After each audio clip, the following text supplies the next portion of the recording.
Hey guys, so in this video we're going over 8 common reasons why your Amazon vendor account isn't growing. So for those of you who don't know me, my name is Benjamin Bolshinsky. I used to work at Amazon in the vendor management team, and now I run an agency called Vendor Launch where we work with Amazon vendors to grow their purchase orders. So without further ado, the first common reason that I see happen is you haven't added as many products to Amazon as you could to your catalog. You see, the more products in your catalog that you've added, the more likely it is that you'll find a big bet, a product that really sells well. And the fact is, you're not going to know if a product sells well until you've actually listed it to Amazon and you've tried to sell it. So, adding your entire catalog to Amazon is the first and quickest way to drive more sales to your Amazon vendor business, right? More products means more room or more surface area to reach more customers and to drive more sales. So that's kind of the first priority is to increase number of viable products you have in your vendor account. Now, obviously, you need to look at margin, you need to look at your ability to fulfill orders and these other things, but broadly speaking, adding more SKUs to Amazon equals more sales. Then the next step is, well, your products are listed on Amazon, you've added them to the catalog, but they're not in stock at Amazon's fulfillment center. You see, if the product isn't in stock at Amazon's warehouse, then a customer won't be able to buy it, the product will be suppressed, and you're not going to have any sales. So make sure the product is also in stock at Amazon's fulfillment center. And there's a multitude of different ways that you can accomplish this, whether it's Born to Run, whether it's direct fulfillment, vendor flex, different options, raising a manual order with your vendor manager. So prioritizing getting the products actually in stock at Amazon's fulfillment center should be your second priority after you've listed them to Amazon to begin with. Advertising. So you have to be running advertising campaigns across all stages of the marketing funnel. So awareness, and whether that's running sponsored brand campaign video ads, so driving awareness to your brand, targeting keywords where you're driving more conversions, brand agnostic customers, and then also defending your brand against competitors who might be advertising on your listings. So ensuring a proper marketing, advertising strategy on Amazon, and dedicating sufficient budget to your Amazon ads so that you can target all stages of the marketing funnel is something I would prioritize as well, and that will help drive more sales. Promotions, another lever that you should absolutely be using to grow your Amazon business. I see many vendors that refuse to participate in promotions, and then they don't grow as fast as they could.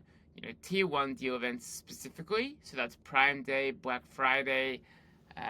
These are how you really reach new customers, how you drive new business.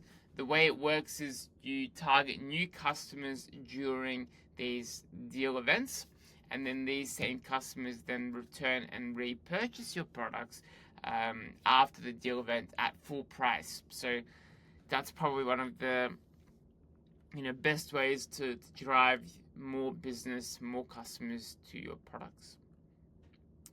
Then point number 5 is your product pages are being suppressed, not discoverable due to unresolved compliance or detail page issues.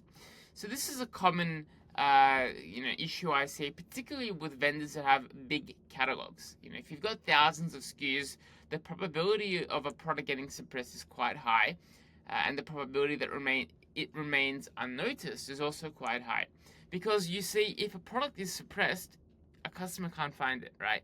And there can be many different issues causing this. Battery compliance, product certificates expiry, customer review issues that have triggered some internal review processes at Amazon and they've suppressed your product. Also profitability issues, the CRAP process, right, which stands for cannot realize a profit. If a product is super unprofitable, then Amazon's CRAP process might suppress that listing because it's they're losing a lot of money on it. So that's something that you should work to resolve with your vendor manager. So yeah, there's a lot of different compliance issues that will suppress your product if they're not resolved. And the bigger your catalog, the more likely that there are products that slip into this suppressed state and that you just don't pick up immediately. So a common thing that we do with our clients is we frequently, every week, check through the catalog to pick up on any of these product suppression issues. And then moving down, SEO. So you obviously have to optimize your product page for SEO, particularly if it's a more of a niche, unique product where it's not as obvious, what customers might be buying that product. So you really need to consider what keywords you're trying to rank for, and then make sure that you've included those keywords in your bullet points, titles, keywords, A+ content. Like you want to include the keywords that you want to rank for. And then point number 7 is a devious one. This is where Amazon vendor is sourcing your products, your ASIN, from a different supplier, so from a different vendor. Another vendor, particularly if you're a distributor, this might be more of an issue because Amazon's system is set to order from the cheapest cost price. Any product, they might have multiple offers in the back end, multiple suppliers that they can potentially buy that product from. And in most cases, they will order from the cheapest vendor, the cheapest supplier. And so if there is another supplier, another distributor or reseller that it has listed that product in their vendor account as well, there is a possibility that Amazon might be sourcing that product from them, not from you. And so you're not going to be getting any of those sales. So the way you can check this is check the customer sales, which should be under the manufacturer sales view in Retail Analytics. Then you can see which products are selling, and then you can compare that to your purchase orders to find if there's a discrepancy. If your customer sales have increased for a particular product, but you're not getting any purchase orders, then that means Amazon's buying that product from someone else. So you want to make sure that you've checked through this. And then lastly, your conversion rate. So, if you're advertising and if you're having people discover your product but they're not buying it, your conversion rate isn't as high as it could be, then obviously your sales would be lower. And the way you fix your conversion rate is you make sure that your product page merchandising is optimized.